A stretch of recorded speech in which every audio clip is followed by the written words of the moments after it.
प्रिय विद्यार्थियों, Hindi literature YouTube channel पर प्रोफेसर सियाराम मीणा की ओर से BA part first Hindi literature section B के विद्यार्थियों का बहुत बहुत स्वागत। स्टूडेंट्स, आज के व्याख्यान में आपके समक्ष आपके पाठ्यक्रम में जो प्रमुख कवि है तुलसीदास जी की जो कवितावली है उसके चयनित पदों पर मैं अपनी बात रखूंगा, उस पर व्याख्यान दूंगा, उस पर हम अनुशीलन करेंगे। हमें उम्मीद है हमारे द्वारा जो वीडियो डाले जा रहे हैं उन वीडियोज को आप समय पर सुन रहे होंगे, देख रहे होंगे, क्योंकि उनको सुन करके देख करके ही इस कोरोना काल में आप अपना पाठ्यक्रम भली भांति पूर्ण कर रहे होंगे। इन्हीं उम्मीद और इन्हीं भावनाओं के साथ, इन्हीं शुभकामनाओं के साथ मैं अपना व्याख्यान शुरू करता हूं। देखिएगा, सुनिएगा। कवितावली। अवधेश के द्वारे सकारे गई सुत गोद के भूपति ले किसो अवलोकी हो सोच विमोचन को ठगी सी रही जो ने ठगे दिख से तुलसी मन रंजन रंजित अंजन नैन सुखंजन जातक से सजनी शशि में समशील उबे नवनील सरोरु से विक्षी। इस पद में भक्तिकालीन साहित्यकार तुलसीदास जी भक्ति काल की सगुण मार्गी शाखा की राम भक्ति शाखा के प्रमुख कवि हैं, प्रतिनिधि कवि हैं। इनका प्रमुख काव्य ग्रंथ रामचरितमानस है। इसके अलावा कवितावली, गीतावली, दोहावली, विनय पत्रिका इत्यादि बहुत सारे ग्रंथ हैं। इनका अवधी और ब्रज भाषा दोनों पर ही समान अधिकार है, लेकिन पूरा ज्यादातर काव्य इन्होंने ब्रज अवधी भाषा में लिखे हैं। आपके समक्ष जो अभी मैंने पद प्रस्तुत किया है, इस पद में राजा दशरथ के यहां जो 4 पुत्र हैं वो खेल रहे हैं। खेलते हुए किस प्रकार से सुशोभित हो रहे हैं, उन्हीं के रूप सौंदर्य का इस पद के माध्यम से चित्रण किया जा रहा है। उसी पर मैं अपनी बात रख रहा हूं। अवधेश के द्वारे सकारे गई सुत गोद के भूपति ने से। तुलसीदास जी कहते हैं कि किसी सखी के माध्यम से ये विचार व्यक्त कर रहे हैं कि एक सखी ने क्या देखा कि अयोध्या के राजा दशरथ के यहां जो महल है, अवधेश यानी अयोध्या के जो राजा हैं राजा दशरथ, उनके यहां जो महल है उस महल में राजा दशरथ अपने पुत्र राम को गोदी में लेकर के निकलते हुए प्रतीत हो रहे हैं या दिखाई दे रहे हैं। भूपति लेने से, भूपति मानी राजा, अवलोकी हो सोच विमोचन को, अर्थात उस सखी ने, उस सहेली ने जैसे ही बालक रामचंद्र को राजा दशरथ की गोद में देखा तो उस सौंदर्य को देख करके वो सखी सहेली ठगी सी रह गई। अवलोकी हूं अर्थात होमानी में ब्रज भाषा का शब्द, जैसे ही उसने देखा तो वो सोच में पड़ गई। विमोचन को अर्थात सोच विमोचन को अर्थात मुझे चिंतन करने को लिए बाध्य करने के लिए विवश होना पड़ा। ठगी सी रही अर्थात मैं एक तरह से ठगी सी रह गई, अवाक सी रह गई, दंग सी रह गई। जिन ठगे दिख से अर्थात आगे तुलसीदास जी कहना चाहते हैं कि जो बालक रामचंद्र के इस प्रकार के अवसर के सौंदर्य को देख करके यदि अपने आप को ठगे से महसूस या आश्चर्य से महसूस नहीं कर पाए या नहीं करते हैं, उनको मैं धिक्कारता हूं या उनको धिक्कार है। तुलसी मन रंजन रंजित अंजन नैन सुखंजन जातक से। इस पद में उपमा अलंकार का सहारा लिया गया है। उपमा अलंकार की छटा देखने को मिलती है। तुलसीदास जी कहना चाहते हैं कि बालक राम के जो नेत्र हैं वो अति सुंदर हैं, जिनमें मन को प्रफुल्लित करने, मन को आनंदित करने की शक्ति है, या मन को आनंदित प्रफुल्लित करने वाले बालक राम के नेत्र काजल लगे हुए होने के कारण अति सुंदर लग रहे हैं। नैन सुखंजन जातक से अर्थात उनके नेत्रों को देखकर कैसा लगता है जैसे जातक पक्षी के समान बालक राम के नेत्र दिखाई पड़ रहे हों। यहां जातक से समानता की जा रही है, समानता बताई जा रही है, तो यहां उपमालंकार है। सजनी शशि में समशील उभे, नवनील सरोरू से विकसे। आगे सखी, एक सखी दूसरी सखी से कहती है कि हमें तो सजनी हे सखी ऐसा लगता है कि शशि में समशील उभे, कि चंद्रमा में ही उसी प्रकार की सुंदरता बिखेरने वाले उभे मानी दो समान, या चंद्रमा के समान ही चंद्रमा में कोई दूसरा चंद्रमा भी प्रकट हो गया हो। उभे नवनील, नवनील माली नीलिमा से युक्त आभा वाले, सरोरू से विकसे, अर्थात सरोरू मानी तालाब, तालाब से सरोरू मानी का एक है कमल के समान, अर्थात कमल के समान, सरोज मानी कमल, कमल के समान मानो वो दोनों विकसित होते हुए नजर आए। इस प्रकार से इस पद में तुलसीदास जी ने, कवितावली के इस पद में तुलसीदास ने बालक राम के सौंदर्य का चित्रण किया है, जिसमें बालंकार का प्रयोग हमें देखने को मिलता है। दूसरा पद है, दुल्ह श्री रघुनाथ बने दुल्हे सिए सुंदर मंदिर माही। इस पद में उस समय का वर्णन किया जा रहा है जब रामचंद्र जी की शादी हो गई है, यानी रामचंद्र जी के सीता जी ने वरमाला डाल दी है, यानी रामचंद्र जी, राम और सीता दूल्हा और दुल्हन बन चुके हैं, और उनकी उस समय की जो सुंदरता है उसी का इस पद में बहुत ही मनोवारी ढंग से चित्रण हमें देखने को मिल रहा है। उसी को मैं आपके समक्ष प्रस्तुत कर रहा हूं। दुल्हा श्री रघुनाथ बने, तुलसीदास जी कहते हैं कि स्वयं भगवान राम दूल्हा बने, दूल्हे के रूप में प्रकट हुए या बने, दुल्ही सिए और दुल्हन सीता जी बनी, सिए सुंदर मंदिर माही, अर्थात हमारे मन रूपी मंदिर के अंदर वर रूपी राम और वधु रूपी सीता जी एक तरह से बसी हुई, वो अद्भुत रूप छवि वाली जो जोड़ी है बसी हुई प्रकट प्रतीत होती है, और हमें हमारे मन मंदिर को मोहित करने वाली बहुत ही शोभायमान प्रतीत हो रही है। क्या आगे क्या है, गावती गीत सबे मिली सुंदरी, सुंदरी मानी स्त्रियां, अर्थात उस समय उस वैवाहिक मंगल अवसर पर जो सखी सहेलियां हैं वो मंगल गीत गा रही हैं। वेद जुआ जुरी विप्र पढ़ाई, और जो ब्राह्मण लोग हैं वो वेद मंत्रों का उच्चारण कर रहे हैं।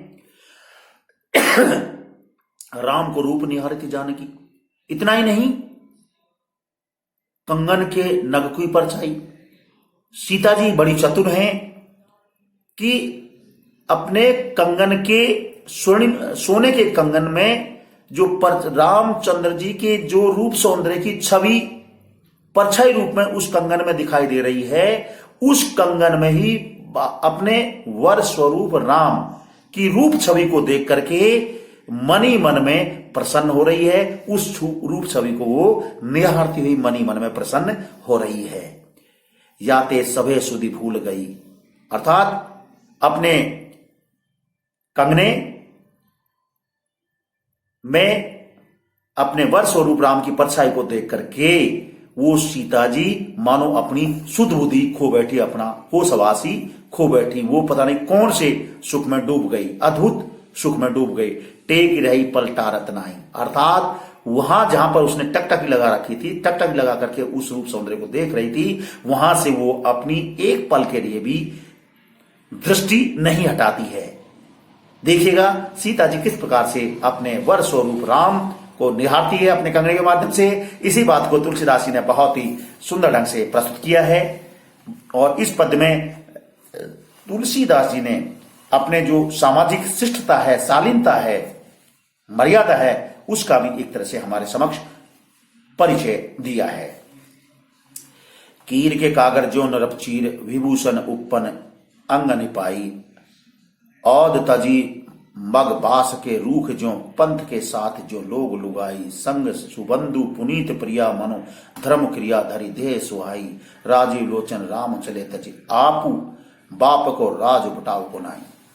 ये पद उस समय का है जब बालक बड़े हो गए रामचंद्र जी, और केकई के वरदानानुसार राजा दशरथ के आदेश पर रामचंद्र जी, सीता जी और लक्ष्मण जी वनवास के लिए प्रस्थान करते हैं। और उस समय जब वो राजसी वस्त्रों को उतार करके, जब वो भगवा वस्त्र धारण करके या साधु का वेश धारण करके, ऋषियों का वेश धारण करके जब महल को छोड़ करके आगे बढ़ते हैं, तब उनकी सुंदरता किस प्रकार प्रतीत होती है, इसी बात को इस पद के माध्यम से आपके समक्ष प्रकट किया जा रहा है। कीर के कागर ज्यों निरपचीर। इस पद में उत्प्रेक्षा अलंकार है कि कीर के कागर, कीर माने तोता, जो निरपचीर अर्थात जैसे ही रामचंद्र जी ने वनवास जाने के लिए अपने राजसी वस्त्रों को उतारा, और उतारने के पश्चात वो ऐसे लगने लगे जैसे तोते के पंख, कागर माने पंख, कीर माने तोता, तोते के पंख काट दिए गए हों, उसी प्रकार से उस राजा स्वरूप राम के कपड़ों को उतार दिया गया हो, ऐसी उनकी शोभा प्रकट हो रही थी। विभूषण उपम अंग निपाई। फिर भी रामचंद्र जी के शारीरिक सौंदर्य या शारीरिक अंगों का सौंदर्य एकदम अलौकिक प्रतीत हो रहा था, अद्भुत सौंदर्य दिखाई दे रहा था। औंद तजी मगबास के रूख जो, या फिर इस प्रकार से लगता है कि जैसे रास्ते में पड़ने वाले पेड़ों को त्यागता हुआ, छोड़ता हुआ राहगीर आगे बढ़ जाता है। पंथ के साथ जो लोग लुगाई, अर्थात रास्ते में चलने वाले जो लोग लुगाई हैं, आदमी और स्त्री हैं, वो रास्ते में पड़ने वाले पेड़ों को छोड़ते हुए आगे बढ़ जाते हैं। उसी प्रकार से मानो राजसी वेशभूषा को छोड़ करके रामचंद्र जी वन के लिए प्रस्थान कर रहे हैं। इस प्रकार से की शोभा भी उनकी लग रही है। संग सुबंधु, आगे तुलसीदास जी कहना चाहते हैं कि उनके साथ सुबंधु अर्थात श्रेष्ठ भाई हैं, अच्छे भाई लक्ष्मण जी हैं, पुनीत प्रिया, और उनके साथ बहुत ही अच्छी सुलक्षणा स्त्री पत्नी भार्या सीता जी हैं। मनोधर्म क्रिया धरी देह सुहाई, मानो पूर्णतः धर्माचरण की क्रिया करने वाली या धर्माचरण क्रिया में पारंगत, स्त्री धर्म को निभाने वाली, पत्नी धर्म को निभाने वाली, भाई धर्म को निभाने वाली सीता जी एक तरह से प्रतीत हो रही हों। धरी देह सुहाई अर्थात भगवान श्री कृष्ण के साथ वो अर्धांगिनी साथ चल रही हैं। अर्धांगिनी बहुत ही अधिक अपनी शोभा बिखेर रही है, शोभामान प्रतीत हो रही है। राजीव लोचन राम चले, राजीव लोचन अर्थात कमल के समान नेत्र वाले रामचंद्र जी अपने अयोध्या के राजपाट को, साम्राज्य को त्याग करके वनवास की तरफ बढ़े हुए चले जा रहे हैं। राज बटाऊ को नहीं, अर्थात इस प्रकार से चले जा रहे हैं कि अब उनको राजपाट राज त्याग करके एक राहगीर, बटाऊ माने राहगीर की तरह वो वन के लिए चले जा रहे हैं। इस प्रकार से राम लक्ष्मण सीता की वन गमन के दौरान जो सुंदरता दिखाई दे रही है, उसका इसमें साहित्यकार ने उत्प्रेक्षा अलंकार और अवधी भाषा के माध्यम से बहुत ही विलक्षण सौंदर्य का यहाँ पर प्रयोग किया, या उसकी व्याख्यात्मक ढंग से मैंने आपके समक्ष विवेचना की। नेक्स्ट जो पद है देखिएगा, ए घाट थे थोड़ी दूर अहे कटिल लो जल था दिखाइयो जू, पर से पग धूरी तरह तरनी घरनी पग क्यों समझाई जू, तुलसी अवलंबन और कछुता लरिका केई भांति जियाइयो जू, बरु मारिये मोही बिना पग धोए हो नाथ, ने नाव चढ़ाइयो जू। जब रामचंद्र जी, लक्ष्मण जी और सीता जी वनवास के लिए चल रहे हैं, तो वनवास जाते वक्त उनके समक्ष एक नदी आती है। उस नदी को पार कराने के लिए वहां मल्लाह मिलता है, केवट मिलता है, नाविक मिलता है, और उसका नाम है केवट। और केवट अपना आप में बहुत चतुर है, बहुत होशियार है, बहुत अनुभवी है। इसीलिए भगवान राम जब केवट से अपनी नाव में बैठा करके इस नदी को पार करने की बात करते हैं तो केवट मना कर देता है। केवट कहता है कि हे मालिक, हे नाथ, आप तो प्राणनाथ हैं,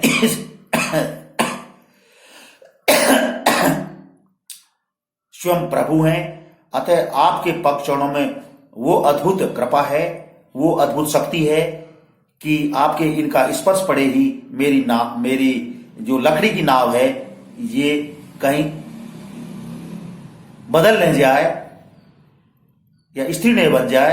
अतः मैं आपसे निवेदन करना चाहता हूं कि मैं आपको सहज रूप में नहीं बैठाऊंगा। ऐसा बोल करके केवट ने राम के समक्ष अपनी चतुराई दिखाई और वो कहते हैं कि मैं तो आपको पग धो करके बैठाऊंगा। ऐसा कहने का उनका जो आशय है, मंतव्य है कि वो भगवान राम के चरण कमलों का स्पर्श करना चाहते हैं और अपना उद्धार करना चाहते हैं। उसकी केवट की इसी चतुराई, उसी चालाकी, इसी सूझबूझ, इसी समझ का इस पद के माध्यम से बखान किया जा रहा है। देखिएगा, सुनिएगा। ए घाट ते थोड़ी दूर अहे कटिलों चलो था दिखाइयो जो। रामचंद्र जी, लक्ष्मण जी, सीता जी के समक्ष केवट कहते हैं कि हे महाराज, कि इस घाट से वहां तक वो दिख रहा है, थोड़ी सी दूर जो दिख रहा है वहां तक, जो जहां तक भी नजर जा रही है, कटिलों वहां तक, कमर तक पानी है। अतः आप आराम से पैदल चल करके ही जा सकते हैं। लेकिन पर से पग धूरी तरे तरनी। लेकिन रामचंद्र जी कहते हैं कि हम इसको वैसे पार करना नहीं चाहते, हम तो नाव में बैठ करके करना चाहते हैं, पार करना चाहते हैं। तब केवट क्या कहता है कि पर से पग धूरी तरे तरनी, घरनी कर क्यों समझाई जो। अर्थात हे स्वामी, हे रामचंद्र जी, आपके चरण कमलों में इतना प्रभाव है कि आपके चरण कमलों के स्पर्श मात्र से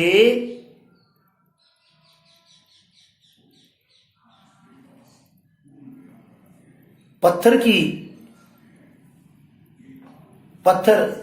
भी अहिल्या बन गई थी, अहिल्या पत्थर बन गई थी।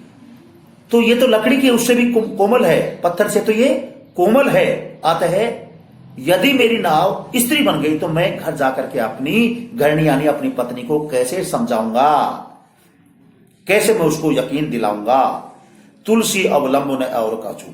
तुलसीदास जी कहते हैं कि केवट बड़ी चतुराई के साथ अपनी बात को रामचंद्र जी के समक्ष रखते हैं कि हे भगवान, मेरे पास तो इस नाव के अलावा परिवार का पालन पोषण करने के लिए और कोई सहारा भी नहीं है, यानी जीविकोपार्जन करने का कोई और साधन भी नहीं है। लरिका के ही भांति जीवाइयो जू। अर्थात मैं तो, लरिका मानी लड़कों का, यानी अपने बाल बच्चों का मैं तो इसी नौका के माध्यम से पालन पोषण करता हूं, परिवार का पालन पोषण करता हूं। बरु मारिये मोही, यानी केवट ने बड़ी हट कर ली, जिद कर ली है। ये कह दिया रामचंद्र जी के समक्ष में, हे भगवान, आप मुझे चाहे मारिए, बरु मन चाहे, बरु मारिए, अर्थात चाहे आप मुझे मारिए, मोही बिना पग धोए हूं। हे नाथ, हे भगवान, मैं हो मानी मैं ब्रज भाषा का शब्द, मैं आपको आपके चरण कमलों को धोए बिना अपनी इस लकड़ी की नौका पर किसी भी सूरत में नहीं चढ़ाऊंगा। अर्थात ऐसा बोलने के प्रति केवट जी का जो मंतव्य है, उद्देश्य, वो यही है कि वो भगवान राम के चरण कमलों का स्पर्श करना चाहता है और स्पर्श करके सदा सदा के लिए अपना उद्धार करना चाहता है। इस पद में तुलसीदास जी ने केवट की समझदारी, चतुराई, होशियारी, सूझबूझ का परिचय दिया है। इस पद में ब्रज भाषा के भी कई शब्दों का हमें प्रयोग देखने को मिला। नेक्स्ट पद है, उदधि अपार उतरत नहीं लागी पार, केसरी कुमार सो अदंड केसो डाड़ी गो, बाटिका उजारी अछु रक्षण मारी भट, भारी भारी राउरे के चाउरे से काड़ी गो, तुलसी तिहारे विद्यमान जुग राज आजू, कोपी पाऊ रोपी सब छूचे के छांडी गो, कहे कि ने लाज पिए आजू ने आए बाज, सहित समाज गुड़ रांड कैसो भांडी को। इस पद में यह वर्णन है कि जब सीता जी का अपहरण करके लंका के राजा रावण ले गए थे तो भगवान रामचंद्र जी दुखी रहने लगे। भगवान रामचंद्र जी ने सीता का पता लगाने के लिए बहुत से अपने सेवकों को भेजा। उन्हीं सेवकों में हनुमान जी भी हैं। हनुमान जी को लंका सीता जी का पता लगाने के लिए भेजा तो हनुमान जी सीता जी का पता लगाने के लिए लंका में पहुंच जाते हैं। अशोक वाटिका में जैसे ही वे पहुंचते हैं उनको वहां पेड़ के नीचे, अशोक वृक्ष के नीचे सीता जी बैठी हुई नजर आती हैं। तो उनको बहुत सी राक्षसनियां घेरे हुए हैं। जब बहुत सारा अनुनय विनय करने के पश्चात भी जब रावण सीता जी को, रामचंद्र जी को सकुशल लौटाने पर सहमत नहीं होते हैं, राजी नहीं होते हैं, तो हनुमान जी ने अशोक वाटिका में बहुत सारे एक तरह से तबाही मचाना शुरू कर दिया था। उसी तबाही का वर्णन तुलसीदास जी ने किया है। देखिएगा, सुनिएगा। उदधि अपार उतरत नहीं लागी बार। रावण के समक्ष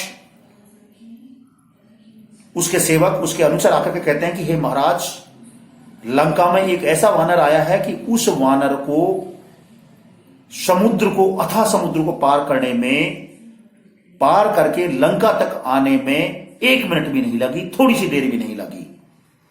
अर्थात एक तरह से यूं कह सकते हैं कि समुद्र ने भी, उस विशाल और अथाह समुद्र ने भी उसके लिए रास्ता दे दिया था। यानी उसको लांघ करके भी ये वानर स्वरूप हनुमान जी लंका में आ गए। केसरी कुमार, केसरी मतलब केसरी नंदन, केसरी नंदन यानी केसरी के पुत्र हनुमान जी लंका में आ गए। सो अदंड कैसो डांडी को, अर्थात ये कैसा एक अदंड, अर्थात जिसको दंड भी नहीं दे सकता, यानी कैसा निर्भीक है जिसको कोई डर भय नहीं।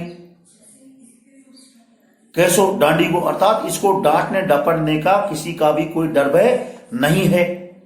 वाटिका उजारी, रावण के समक्ष उसके जो सेवक है, उसके अनुचर है, वो आकर के कहते हैं कि हे महाराज, इस वानर स्वरूप हनुमान जी ने तो आपकी संपूर्ण अशोक वाटिका को उजाड़ दिया है, उजाड़ना प्रारंभ कर दिया है। अच्छू रक्षणी मारी भट्ट, और अच्छुमानी अच्छे अच्छे अपने जो राक्षसी योद्धा थे, भटमानी योद्धा, उनको इसने मार दिया है, पछाड़ दिया है। उनको यूं ही उछाल उछाल करके फेंक रहा है, मार रहा है। भारी भारी राउर के चाउर से काड़ी को, अर्थात भारी भारी योद्धाओं को, बड़े बड़े योद्धाओं को, इसे जो अपने आप में बड़े बड़े बन रहे थे, उन सभी को इसने एक तरह से चारों तरफ चक्कर घन्नी खुआ दिया और बड़े ही खुशी खुशी बाहर निकाल दिया। काड़ी को माने निकाल दिया, यानी सभी डर की वजह से एक तरह से इस वानर स्वरूप हनुमान जी के कारण ये सभी वहां से भाग लिए। काड़ी को माने निकाल दिया। तुलसी तिहारे विद्यमान जो राजा, तुलसीदास जी कहते हैं कि हे स्वामी, तिहारे विद्यमान युवराज आजू, कि तुम्हारे मौजूद रहते हुए आज ऐसा युवराज कौन है? कोपी पौरोपी, जिसने क्रोधित होकर के अपना पांव रोप दिया। अर्थात यहां अंगद के पैर की बात की जा रही है, क्योंकि रावण की सभा में अंगद ने भी अपना पैर रोप दिया था और ये चैलेंज दे दिया था कि आपके यहां ऐसा कौन सा युवा है जो इस पैर को उठा सके, हटा सके, हिला सके। सब छूचे के छूचे छांडी को, अर्थात आगे कहना चाहते हैं तुलसीदास जी कि सभी को एक तरह से वो छूचड़ी समझ करके, निर्भीक समझ करके, शक्तिहीन निर्बल समझ करके छोड़ करके चला गया, एक तरह से परास्त करके चला गया। यानी रावण का एक तरह से 2 बार बुरी तरह से एक तरह से हार के संकेत मिले रावण को। कैके ने लाज पिए आज उन्हें आए बाज। तुलसीदास जी आगे कहते हैं, ये उनके माध्यम से कहते हैं कि वो रावण के जो सेवक है, अनुचर है, वो महाराज से कहते हैं कि महाराज, उसको किसी प्रकार की कोई लाज, हया, शर्म, भय कुछ नहीं, कोई डर नहीं है। काहे को ने लाज पिए आज उन्हें आया बाज, आज तक भी, अभी तक भी यदि आप बाज नहीं आए तो सहित समाज गढ़ रांड कैसो भाड़ी को। यहां ये जो लाइन है, इसमें रावण को उसकी पत्नी मंदोदरी समझाती हुई कहती है कि हे मेरे स्वामीनाथ रावण जी, मैं आपको कहना चाहूंगी कि कहे कि ने लाज पिए, अर्थात काहे को उस किसी की प्रियवान लाजवंती पत्नी को क्यों नहीं दे देते हो, यानी सीता जी को, राम को सम्मान पूर्वक क्यों नहीं लौटा देते हो, क्योंकि आज उन्हें आए बाज। यदि आज भी आप बाज नहीं आए, यानी आपने सीता जी को लौटाने का निर्णय नहीं किया, अपनी हरकतों से बाज नहीं आए, तो सहित समाज गढ़ रांड कैसो भांडे को, कि मैं तुम्हें संपूर्ण लंका नगरी को एक तरह से विधवा बना दोगे, पुरुषहीन कर दोगे, यानी यहां सारी वीरांगनाएं हो जाएंगी, सारी विधवाएं हो जाएंगी, क्योंकि सारे योद्धा मारे जाएंगे। एक तरह से लंका वीरों से हीन हो जाएगी, योद्धाओं से हीन हो जाएगी, युवाओं से हीन हो जाएगी। इस तरह से आपको मैं समझाती हूं कि आप ऐसा कोई कदम मत कीजिए, ऐसी जिद मत रखिए कि आपको ये सब करने को मिले, देखने को मिले।